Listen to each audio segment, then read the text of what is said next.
Hey everyone, Mia here from Resonance Astrology and welcome to my channel.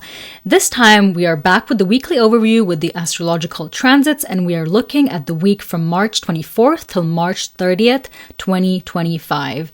And honestly, we have a bit of a crazy week ahead, and I feel like this week is really testing out our patience. Also, I'm looking back and forth here between the notes that I have made for this week, because for me, this week really feels like a pressure cooker moment because we have this huge pull from the eclipses and like this forward moving energy. But then we have like void of course moons, two void of course moons, and the retrogrades. And so it feels like we have this push and pull dynamic between wanting to charge forward and then having to rethink things.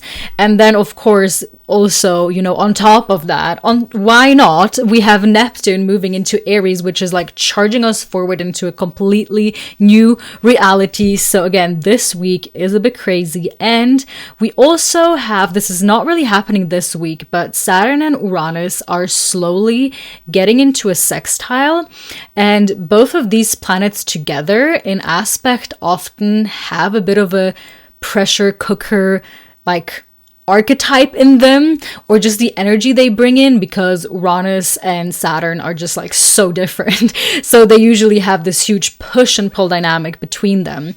So this is also why I think like the slow buildup that is happening between both of them is definitely also just adding up.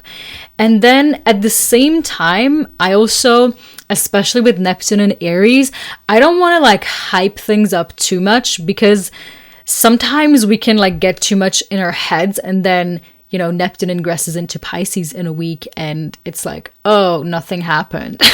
Like, what is all this fuss about? And I think this is very, especially with slow moving planets, ingresses can sometimes manifest in a few days. It might not be out there, and especially outer planets can sometimes be more about global things happening, not specifically triggering things in your birth chart, unless you of course have planets at critical degrees where Neptune is gonna hit them right away. If you have planets at like 0 degrees of Aries, that would be the case, or any of the other cardinal signs. But other than that, Neptune might not immediately give us like a hit in our natal charts, depending on, again, where it's landing in our birth charts. And what I think is important to also notice, that's not really the right word, but what to keep in mind, I guess, is what I'm trying to say, is that because Neptune in Aries is going to feel like a whole new world map, and we know how Neptune in Pisces feels like, okay? Like, we have been dealing with Neptune in Pisces for the past 14 years. So now actually we will feel Neptune's absence from Pisces a lot more than we will feel Neptune's presence in Aries, because Neptune moving out of Pisces will kind of lift this veil that Neptune has been putting on the parts of our charts where Pisces is active. And we might have this huge like, oh, now I see this part in my chart where Pisces is a lot more clearly for the first time in a long time. So we might be feeling that way more than what Neptune and Aries is all about, because Neptune and Aries is a whole new world map. And what do you do once you get like in a game, when you enter into a whole new world map, you get a new world map? Well, you don't know anything. You have to like chart forward, and you don't know which animals you're gonna meet. You don't know what things you will come across. So there's a lot of things with Neptune and Aries that we don't fully know yet, and we will just slowly start to get to know Neptune and Aries and what it's doing in our lives. And this is starting next week. And what I also want to say is that I think a lot of people have been saying how everything has been feeling so unreal lately, but personally I think everything has actually been feeling a lot more real lately. It's just that and that's because not only is Neptune moving from the sign of Pisces into the sign of Aries, but also Neptune and Saturn are getting closer and closer together. And I think for a long time, we have just had this Neptunian veil that is kind of getting just lifted now and making us see the reality in front of us, but like with clear eyes. It has always been there, but now we are just seeing it very clearly. That's why everything that feels so unreal, in my opinion, is just us actually seeing reality for the first time in a long time for what it actually is. Like, it has always been kind of weird and crazy, but now we are just seeing it much more clearly. And with Neptune and Saturn in Aries for a while, for the next 2 years, everything will be much more concrete anyways. So again, funny times ahead. And yeah, also definitely a good week to, if things get too much, log off of social media, get the heck outside in nature, connect to things in the real world, because this will be needed for you to stay grounded. Like this week especially, I think things can easily get too crazy. And if we're spending too much time on the internet and especially astrologically. I did a whole video on astrological burnout a while ago, and this might be this week where this is really, testing our patience, or just how we deal with these information overloads that we get from the internet, which can feel a lot, especially to people that are newer to astrology and don't know that kind of a lot is going on all the time. And I know how it feels like, because when I entered astrology, everything was like, oh my gosh, so many crazy things are happening. And for me, I got much deeper into astrology around, especially transit wise. Like, I knew astrology before that and like looking at natal placements and everything, but really observing the transits in a real time, that was around 2017. And I know for me, back then, the thing is, every year is crazy astrologically wise. I know this year is a bit extra special, and I'm not denying that at all, but people have been saying 2017 is a crazy year just as much as they have been saying 2018 is a crazy year. And that's really how I got into astrology too. And back then for me, when you hear about the retrogrades for the first time, and I laugh at it now, but back then I was like, oh my gosh, so many retrogrades are happening. This is so rare. And I didn't even realize that the outer planets, like pretty much all planets, go retrograde every year, and it's not that crazy or special. But this is what I mean with like the astrological community, at least some people really just pushing these agendas of like hyping things up so much where you feel like, oh my gosh, the world is ending or something, but it's really not. So this is why I'm like, if things are getting too much, log off of social media, because you can easily feel like the world is ending on social media. But then you go outside, you connect with real people, you do things in real life, and you're like, oh, hey, actually, a lot of things are still cool and are still safe. And I feel a lot better connecting with people in real life than doomsglooming on social media. So keep that in mind. That was a bit of a way too long intro. Before we fully dive in to the transits on a more deeper level, I do want to make two announcements I have to make. For one, you have probably noticed this weekly overview is up on Monday. I just want to experiment what happens if instead of uploading it on Sunday, I upload it on Monday. But please let me know down below if you prefer me uploading it on Sunday or if you think Monday is the better option. I just saw a lot more people do that on Monday. I think it might be a better idea, but so I'm just experimenting. Let me know if you prefer one over the other. And then the second announcement, which is super cool, is that me and my lovely friend Duna, which has also been on my podcast, we are doing a deep immersive dive through the decans of the zodiac. And the decans are like subsections of the zodiac signs itself. So like the 10 degrees of the zodiac sign. So there's like 3 subsections of each zodiac sign, and those are the decans. So every zodiac has 3 decans, and we are going to take a deeper look and a deeper dive into all of them, which will be super exciting. And this is going to happen in like 2 parts. So one part will first be making a YouTube video.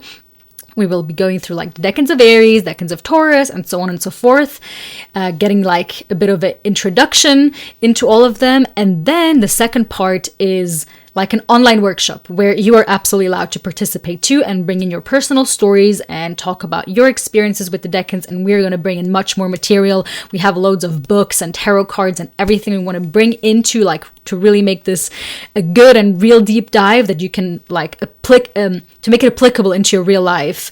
And these workshops will be costly, and there will be two options. Either you can join for the whole year immediately and you will be able to, you just pay one time and it will be $111, which will save you $21.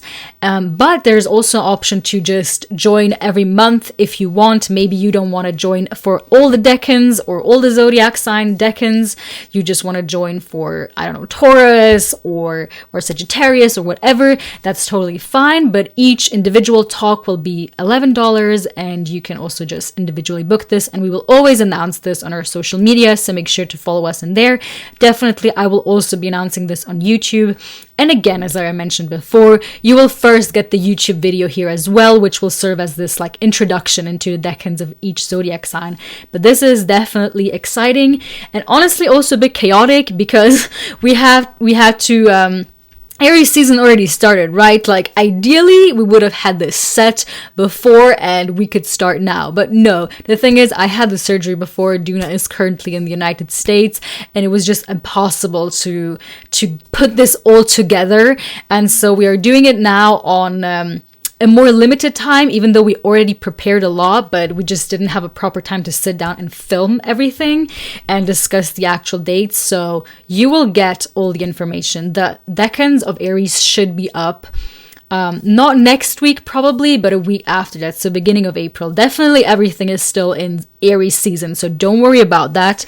And then the live talk and workshop that you can join will probably be in the second week of April, while it's still Aries season. And then in Taurus, hopefully we will move into a better alignment and things will be less chaotic. But as you see, even for us astrologers, like, we know the astrology, things are still chaotic for us as well. So exactly. These are the two announcements I wanted to make.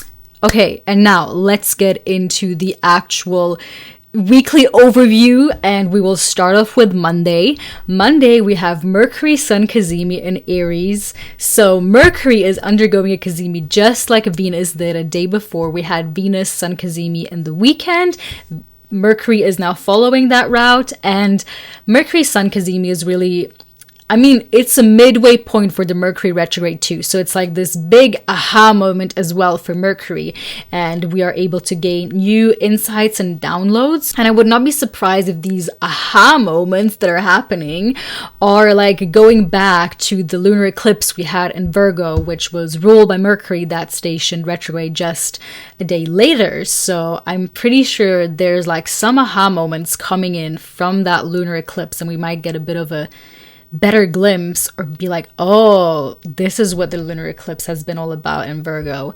And, Mercury in Aries is a very direct Mercury, a very bold Mercury, a very, wants everything out in the open type of Mercury, and, doesn't like small talk type of Mercury. And now that Mercury is retrograde, this feels a bit more pressurized, where it's like, maybe let's not have everything out in the open immediately. Maybe let's not immediately say what we think. Or maybe let's think things through before we say them, because if it's coming from like an emotional level, like especially emotionally charged level, it might not be ideal. So this is why Mercury retrograde in Aries can kind of feel like this pressure moment as well, just in like a simple way.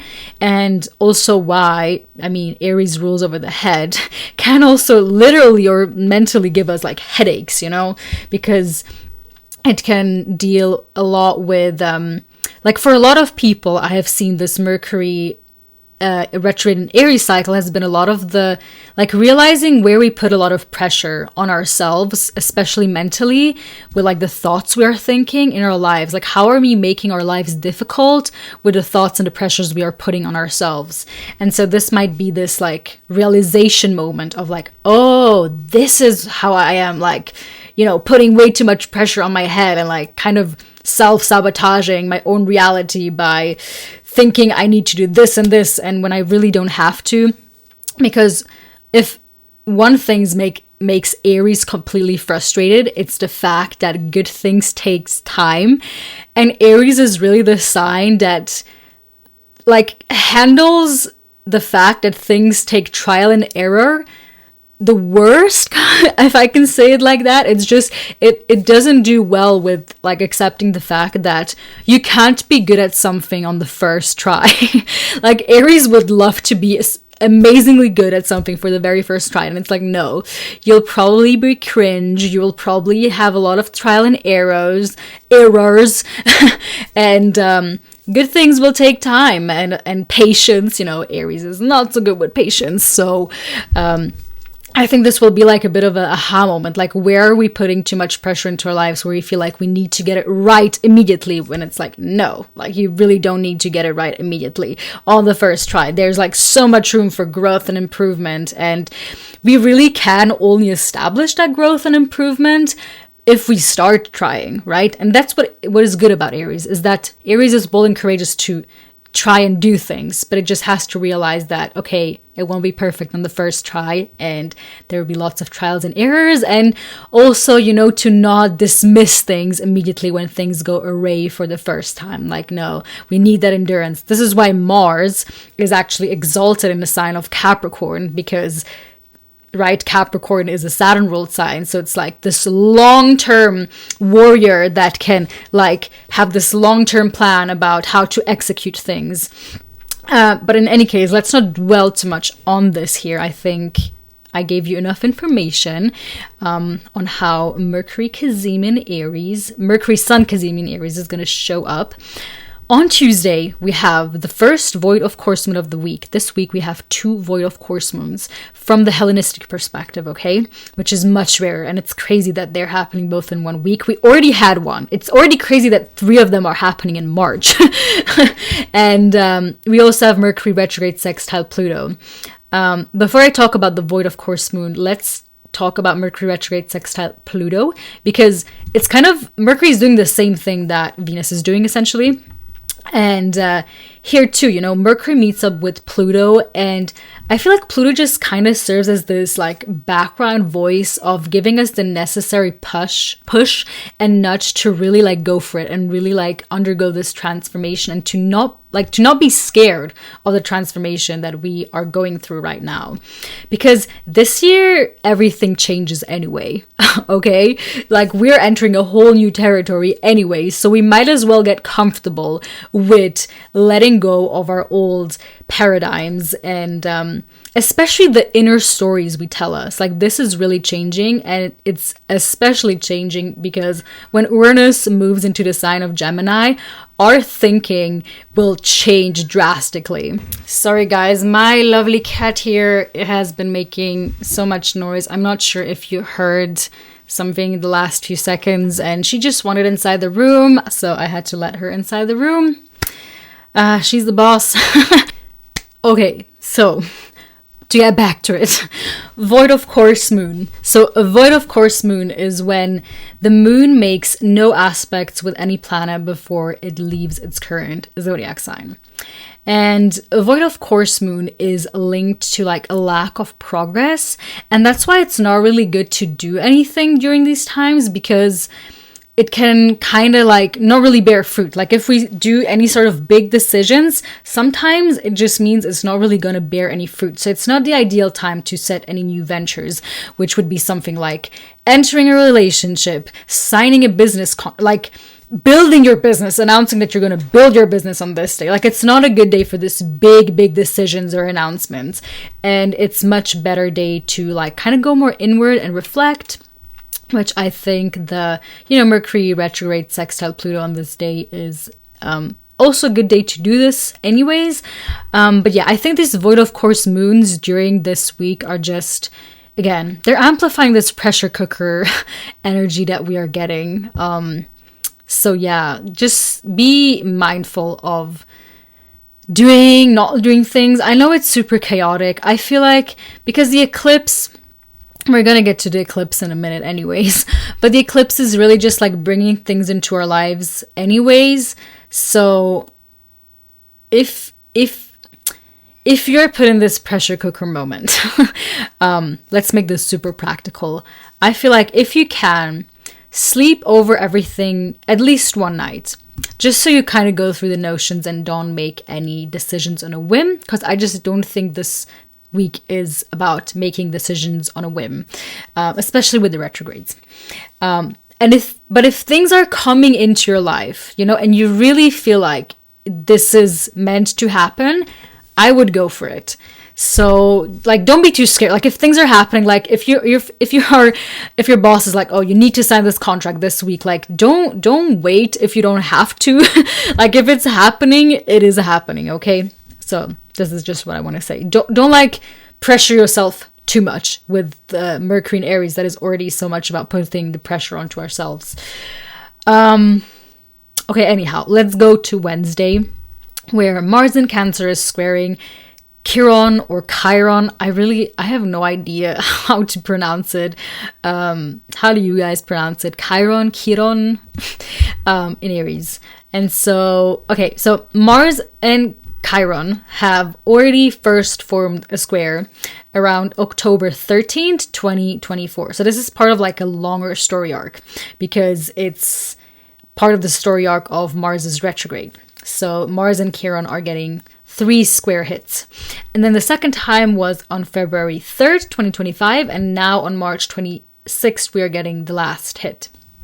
And so, because this is part of a larger story that unfolded between Mars and Chiron, I feel like I wanted to give you this date so you can kind of look back on, because there's probably a wound or something, maybe triggering, like emotionally triggering, that has happened around October 13th, 2024 that you can look back on. Like the wound has kind of been open and made visible. And now that we are getting the last hit, it's like this opportunity to really resolve this. So, because I always view squares as opportunities. So it might be a time to actually resolve this wound or this like trigger or something that rose up that was like emotionally charged at first. Now we get to like fully resolve it and let it go.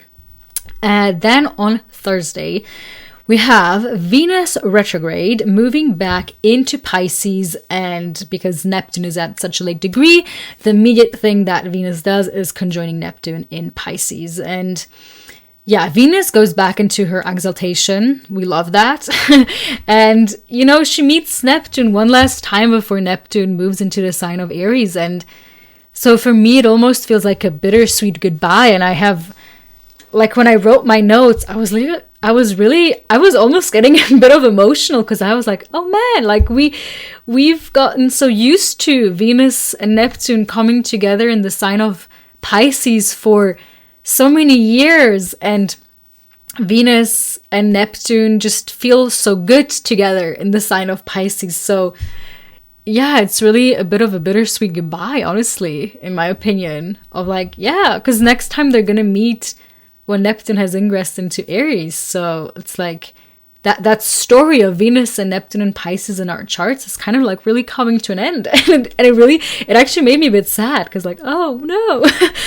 So yeah, time to say goodbye. And yeah, so I wrote here, like, you know, we might like revisit a montage of our like romantic and blissful experiences we have had with both of them over the years in this dreamy realm of Pisces.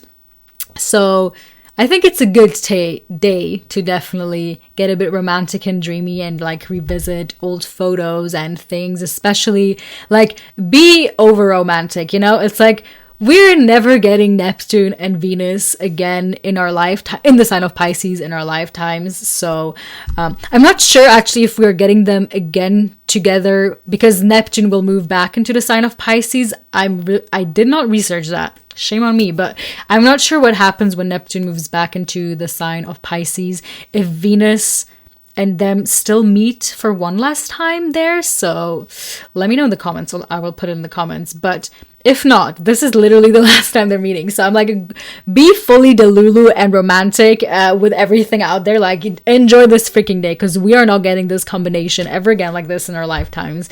Because Venus and Neptune Aries is a completely different feel. So enjoy it while it lasts. Then on Friday, we have nothing significant, thank God, in this already chaotic week. Saturday, we have the partial solar eclipse in the sign of Aries. And there's a lot to be said about the solar eclipse, so it almost feels like it needs a separate video. But essentially, this is the last eclipse we are getting from the Aries and Libra axis. The nodes have already shifted in January into the sign of Virgo and Pisces, so we are getting an out of sign eclipse with this one. But it's really this closing point of this story arc that we have been going through with the Aries and Libra eclipses over the last 1.5 years. So it's really like kind of closing this chapter, and at the same time I feel like it's propelling us to a new, it's not really a new direction, but it is a solar eclipse, which is like a new moon, and it's a north node eclipse, which is about increase. So it's increasing where we want to go in this vision that we want to go. Things in Aries that really want to, make things happen, again, really pushing us forward to like take, or at least feel like we have to take action. Again, this week is a bit with like taking action. So we are